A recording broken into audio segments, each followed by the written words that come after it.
Il est 18h, bonjour et bienvenue dans votre journal du lundi 22 août. Et on démarre cette édition au Sables d'Olonne où le village de la Golden Globe Race a officiellement ouvert ses portes ce samedi matin. 16 engagés sont prêts à prendre le départ d'une des courses les plus difficiles au monde. Rendez-vous est donné le 4 septembre pour voir les skippers descendre le chenal des Sables d'Olonne pour un tour du monde en solitaire, sans assistance ni instrument moderne.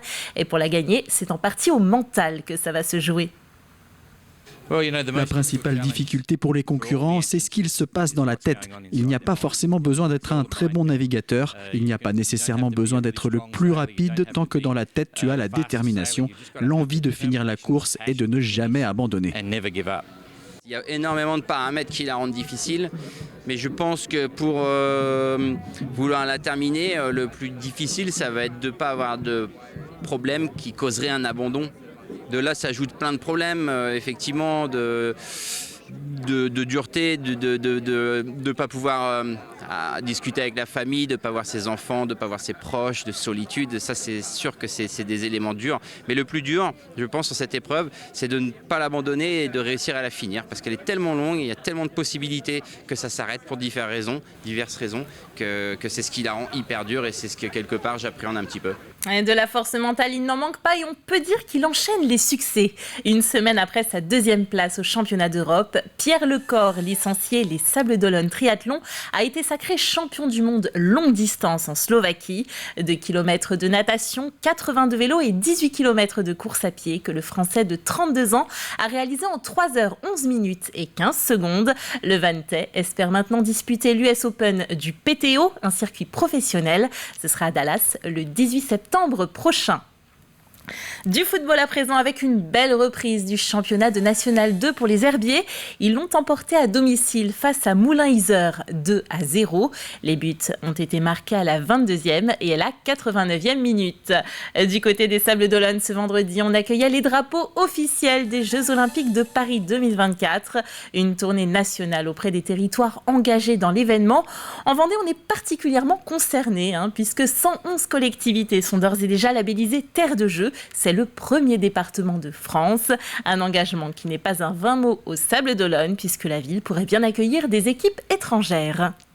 On est également base arrière au niveau des équipements sportifs puisqu'on a 6 équipements au niveau des Sables d'Olonne qui vont pouvoir accueillir des délégations étrangères. D'ailleurs, on a plusieurs délégations qui ont déjà postulé pour venir, qui se sont renseignées, qui nous sont approchées pour voir un petit peu comment était le terrain de jeu au niveau des Sables d'Olonne. Et puis, généralement, ils sont contents et on a vraiment bon espoir d'avoir un certain nombre d'équipes olympiques étrangères qui peuvent venir des fois de très loin, je dirais du Japon, par exemple, et qui viennent justement pour s'acculturer et voir comment ça se passe en France, et notamment au Sables d'Olonne.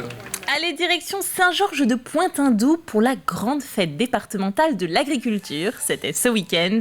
L'occasion pour les professionnels du secteur de faire découvrir leur métier au travers de démonstrations, d'explications, mais aussi d'animations, parfois insolites, à l'image des courses de moissonneuses-batteuses ou encore de tracteurs-tondeuses. C'est à cette dernière compétition qu'a assisté Alexia Janet. 3, 2, 1, c'est parti! C'est ici l'une des activités les plus attendues de la fête de l'agriculture. Le tracteur tondeuse cross. Des tracteurs tondeuses lancés à plus de 70 km/h. Forcément, ça attire le public et ça impressionne. C'est fort, c'est sympa comme tout. Déjà l'idée, c'est rigolo, faut dire. Et puis ils prennent des risques, ils osent, mais c'est franchement sympa. Je m'attendais pas à ce genre de discipline, mais c'est rigolo. J'avais jamais vu ça, c'était très atypique. Cette année, ils sont 18 à participer à la course. Une compétition à l'esprit bon enfant, mais qui demande, l'air de rien, beaucoup de travail. De base, on part sur un tracteur tondeuse, qu'il faut enlever tout type de tranchant.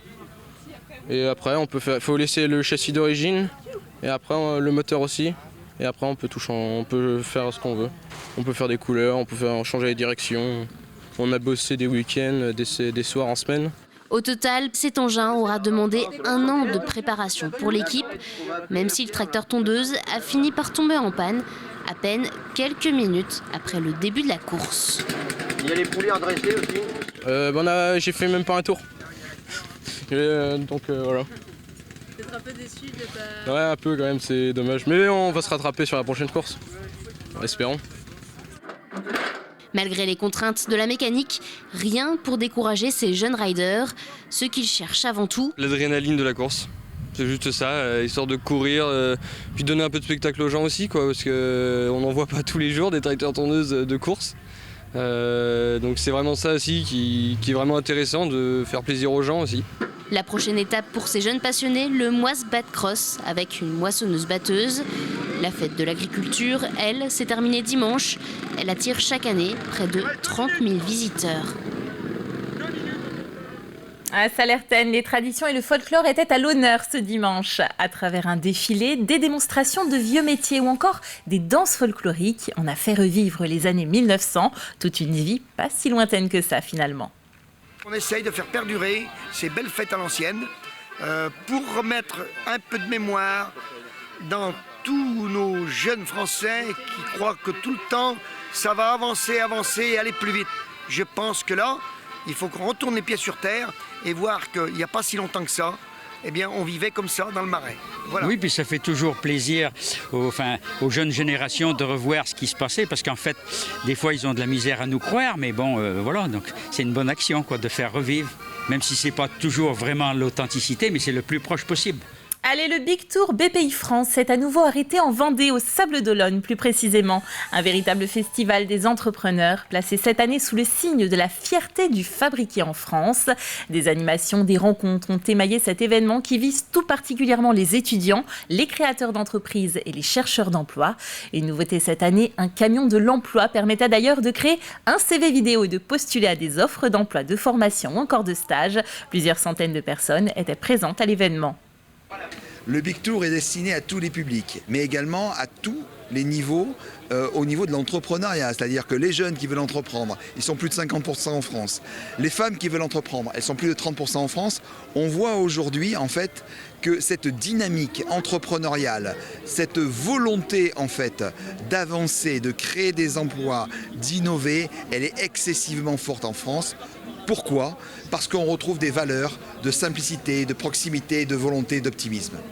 Et cette semaine, dans ce journal, nous vous proposons une série consacrée aux arbres remarquables de Vendée. Une véritable invitation à la promenade. Et on démarre aujourd'hui avec un spécimen incroyable, un gigantesque magnolia qui a vu grandir le héros de la Seconde Guerre mondiale, Jean de Lattre de Tassigny. Direction Mouilleron-Saint-Germain en compagnie de Grégoire de Châtillon. L'arbre est remarquable, un magnolia impressionnant, installé au cœur du jardin d'agrément de la maison natale de Jean de Lattre de Tassigny.